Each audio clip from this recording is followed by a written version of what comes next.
One day I'll grow up, I'll be a beautiful woman. One day I'll grow up, I'll be a beautiful girl. One day I'll grow up, I'll be a beautiful woman. One day I'll grow up, I'll be a beautiful girl. But for today, I am a child.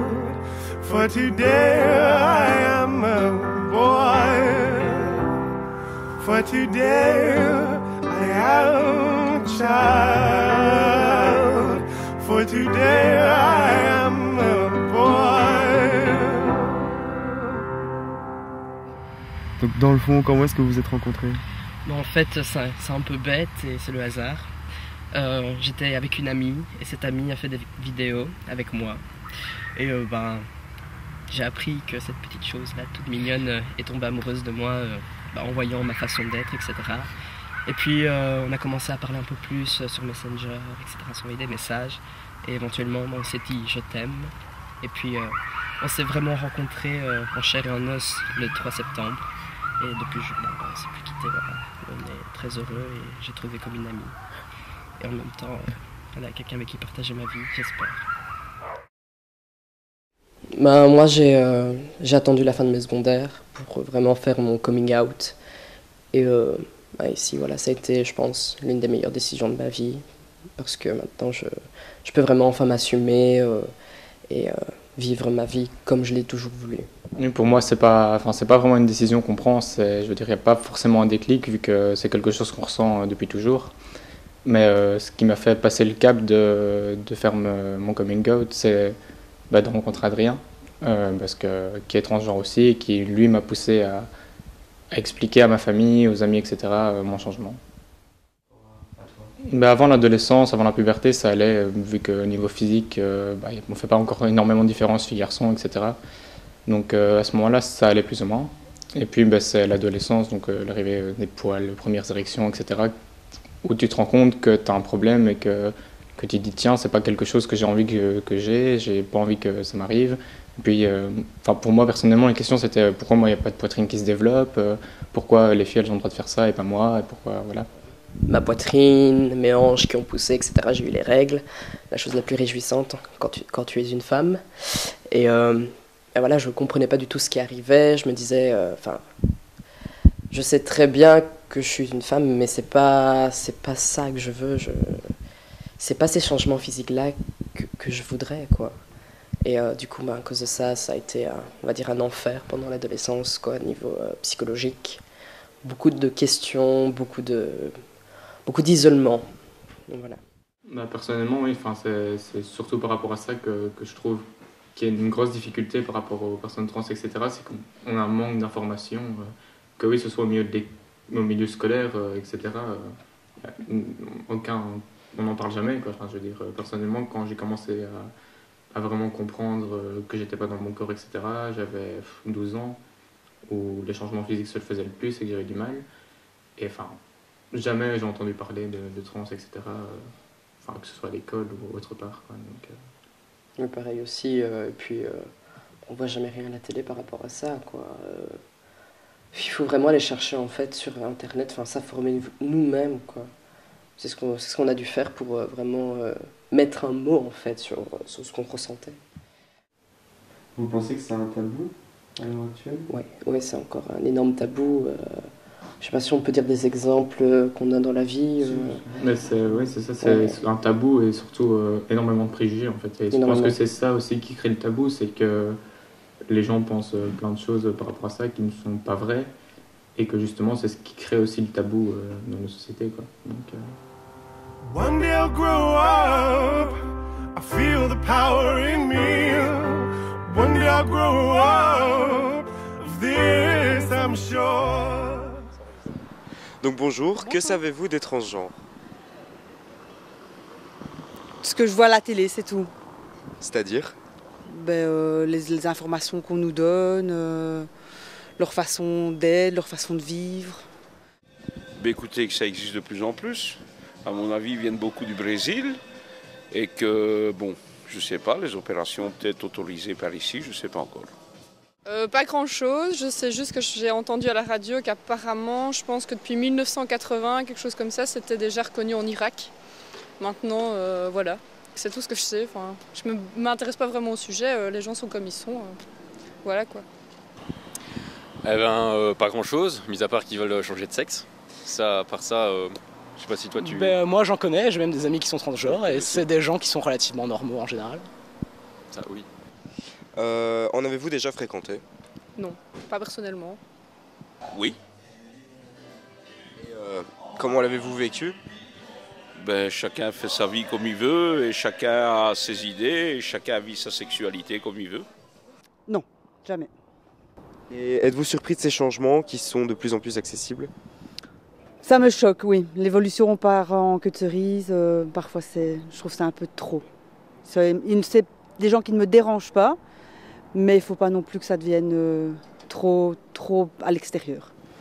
Non, parce que comme je vous le dis, je pense que les gens ont besoin de se sentir bien dans leur peau et si ça peut leur permettre de mieux vivre et de mieux s'accepter, pourquoi pas. Ça me pose pas de problème. Moi, je pense que c'est bien parce qu'il y a des gens qui ne sont pas bien dans leur peau à cause de ça dès le départ et que du coup c'est ouvert à plus de monde et qu'ils sont mieux après en fait ces personnes-là. Donc voilà, je trouve que c'est bien. Je pense pas qu'on ait cette idée de changer de sexe du jour au lendemain comme ça. Ça doit être il y a une longue réflexion derrière. Il y a une longue réflexion, il y a un sentiment profond à l'intérieur, je pense. Donc je pense pas qu'on devrait mettre des barrières pour dire non, ne faites pas ça. Au contraire, si tu le sens, d'abord quand même, oui, en parler d'abord pour être sûr que c'est un bon choix, que c'est vraiment ce que tu veux faire. Mais je crois pas qu'il faut l'interdire. Autant que ce soit accessible, mieux vaut que ce soit interdit. Quoi. Voilà, c'est ça. Vous en avez déjà rencontré? Oui, j'ai déjà été à des spectacles de transformistes, donc je trouve ça bien, c'est chouette. C'est vrai que les gens font pas encore énormément de différence entre tous les termes et tout. Il faut savoir qu'il y a des gens qui parlent de transgenreisme, et ça c'est plus des gens qui vont vouloir qu'on les appelle, qu'on les genre au féminin ou au masculin, mais sans pour autant par exemple faire les opérations, sans prise d'hormones ni rien, c'est juste donc, un changement de genre tel quel, mais sans changement de sexe. Donc à partir du moment où il y a un changement de sexe, où on veut vraiment changer de corps, prise d'hormones, opération, etc., là c'est transsexualité. Donc, voilà. Et les gens qui ne font que se déguiser, je veux dire, Ça c'est tout ce qui est travestissement, donc c'est hommes et femmes compris. Ça c'est pas du tout pareil. Disons que c'est à un moment de leur vie, ils vont faire ça à un moment, donc par exemple pour une soirée ou je ne sais pas moi. Donc ça c'est pas du tout pareil. Nous on fait ces changements là vraiment pour toujours. C'est ce qu'on est à l'intérieur. Voilà, et nous on veut juste le rendre, on va dire, public. Et pour que les gens, pour qu'on... Un bête exemple, quand j'ai cherché du pain, qu'on me dise monsieur et pas madame, tout simplement. Donc voilà. Mais c'est vrai que le fait que les gens ne fassent pas vraiment la différence, etc., ça pose parfois des problèmes, parce que ça met lieu à plein de préjugés, plein d'idées reçues par rapport à ça, quoi. Parce que pour pas mal de personnes, un transsexuel, c'est quelqu'un... c'est un gay par exemple ou une lesbienne qui est refoulée et qui donc veut changer de sexe pour sortir avec le sexe opposé à ce moment-là, quoi. Donc, ou ce genre de choses, ou que c'est quelqu'un qui est un garçon qui n'assume par exemple pas sa féminité et qui donc veut changer de sexe pour pouvoir s'habiller comme il veut, etc., alors que pas du tout. C'est vraiment quelque chose qu'on ressent en soi et qui n'est pas fait parce que c'est la mode ou parce qu'on a envie qu'on parle de nous, ce genre de choses. Ce que je pense être transgenre, mais c'est une bonne question. Je me dis que c'est quelque chose qui doit être difficile pour la personne, enfin à assumer peut-être aussi. Et transgenre, ça va jusqu'à l'opération et c'est vraiment toute la transformation de la personne. Donc oui, chapeau pour ceux qui vont jusqu'au bout de cette transformation, parce que j'imagine qu'il y a tout le côté aussi, enfin j'imagine, je le sais parce que j'en ai déjà fréquenté dans mon travail, qu'il y a toute la partie psychologique aussi qui est dure, donc voilà, chapeau aussi. On doit aller voir le psychologue déjà pour en parler. On ne peut pas aller voir non plus tous les types de psychologues. Il faut que ça soit une équipe spécialisée dans la transidentité. Et on lui parle tout simplement qu'on aimerait poursuivre des changements physiques, etc. Et oui, et aussi papier, donc administratif. Et de là, il va nous emmener chez l'endocrinologue qui lui va faire tout ce qui est test sanguin pour voir si les karyotypes, donc pour voir si les chromosomes, etc. correspondent à ce qu'on était, donc fille, 100% fille ou 100% garçon.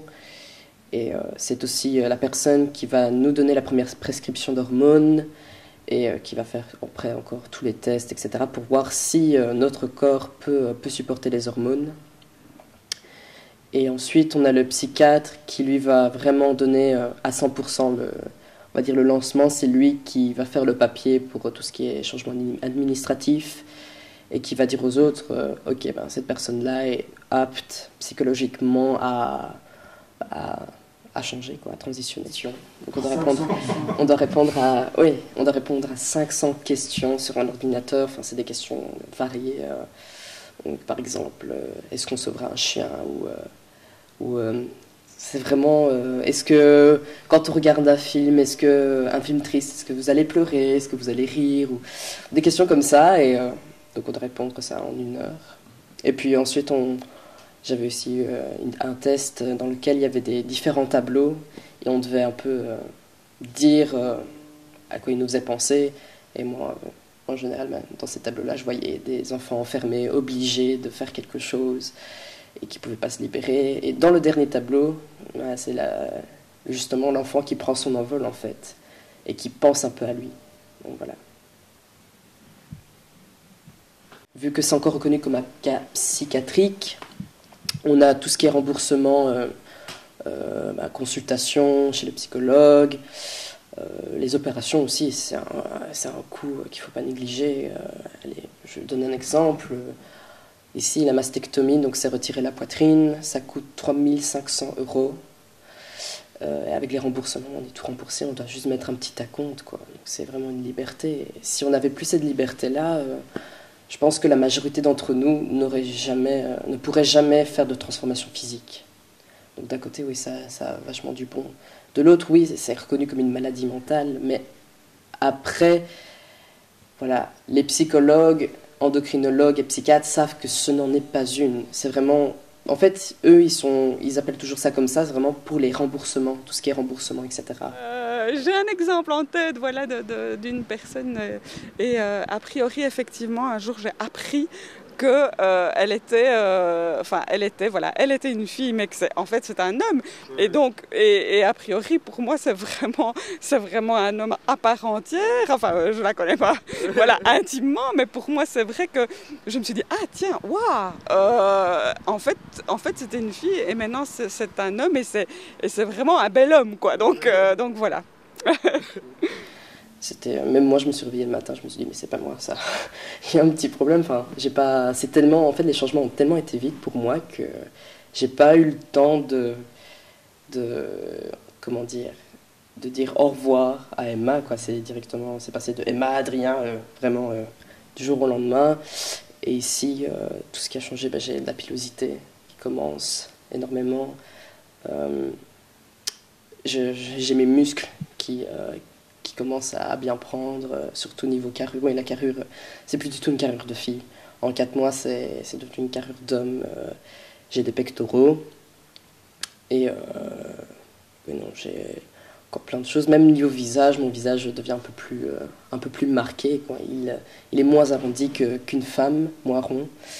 Mis à part les amis, le cercle d'amis proches, etc., il n'y a pas encore de coming out, entre guillemets.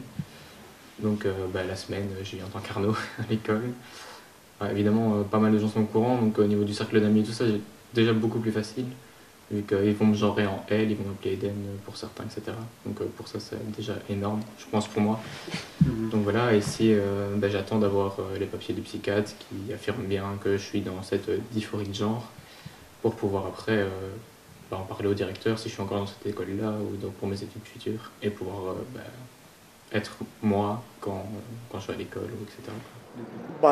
Je pense que c'est une décision très intime de chaque personne. Si une personne en son âme et conscience se dit voilà, moi je sens que je dois aller vers ça, voilà, qui peut s'y opposer, qui peut juger, qui peut voilà, enfin ça fait partie aussi, l'évolution aussi des mœurs, et puis depuis aussi le mariage des homosexuels, enfin tout ça fait partie de la vie. Et je pense que c'est très bien aussi pour les personnes qui doivent faire qui font ce choix-là, qui est un choix difficile. Donc c'est un bien en fait que ce soit plus accessible oui. Donc, dans une société idéale, ce qui serait génial, c'est déjà qu'on arrête de considérer ça comme un tabou, comme une chose dont il ne faut pas parler, comme une chose qu'il faut cacher. Et que donc oui, qu'on explique bien, que ce soit aux enfants ou même plus tard, que oui, d'accord, il y a des garçons d'un côté, il y a des filles de l'autre, et puis dans les deux, il y a des personnes qui veulent changer de sexe, et que c'est pas quelque chose, c'est pas un problème mental, c'est pas une maladie qu'on attrape, c'est pas quelque chose que les gens nous inculquent ou quelque chose comme ça, que c'est naturel déjà. Et l'expliquer comme ça. Je pense que pour la majorité, en fait, pour la plupart des gens dans la famille, etc., il faut voir en fait les changements, il faut vraiment qu'on soit vraiment du côté, donc par exemple toi femme et moi homme, pour qu'on appelle Adrien, etc., pour qu'il y ait une facilité en fait. Ici, moi par exemple, mon frère refusait catégoriquement de m'appeler Adrien, il m'appelait toujours sa petite sœur et tout, et depuis que j'ai plus de voix que lui et plus de muscles, c'est Adrien, frérot, et voilà quoi. Il a fallu vraiment ce changement physique pour qu'il puisse m'appeler Adrien. Donc voilà. Et pour moi aussi, pour une société idéale, il faudrait aussi catégoriser les gens, quoi. Dans le sens où je vais devenir fille, mais c'est pas pour autant que j'ai d'office mettre des mini-shorts, avoir un décolleté super bas pour montrer ma poitrine ou me maquiller ultra fort. Je veux dire. On est trans, certes, mais on n'est pas obligé pour autant d'être le stéréotype entre guillemets féminin, et qu'il faut arrêter avec ça, de mettre les gens dans des cases. Enfin, je veux dire. Et moi devenir le gros bûcheron. Voilà. Non. Donc toi, Ilion, tu disais que tu avais du mal, que tu n'avais pas réellement eu de coming out. Là, on peut dire que quand tu as pu sortir les faits. Mais qu'est-ce que tu aimerais dire aux gens qui visionnent ce reportage du coup? Qu'est-ce qui est important? Ce qui serait important pour moi à dire aux gens, c'est que ils m'ont peut-être connu en Arnaud, etc. Mais que c'est pas le fait que je change de sexe, que je veux des opérations, que je vais prendre des hormones, que je change de corps, etc. qui fait que je change. Enfin, je veux dire, ma personnalité est la même. C'est juste que le seul petit truc qui va peut-être changer, c'est que je vais plus m'épanouir, je vais être plus souriante, plus heureuse, etc. que ce que j'étais avant. C'est plus à ce niveau-là. Mais sinon, personnalité, etc., ça change pas. Donc voilà. Vous êtes simplement normaux, quoi. Voilà, c'est ça. One day I'll grow up, I feel the power in me. One day I'll grow up, of this I'm sure. One day I'll grow up, I'll know a womb within me. One day I'll grow up, feel it full and pure. But for today, I'm a child. For today, I am a boy. For today, I'm a child. For today,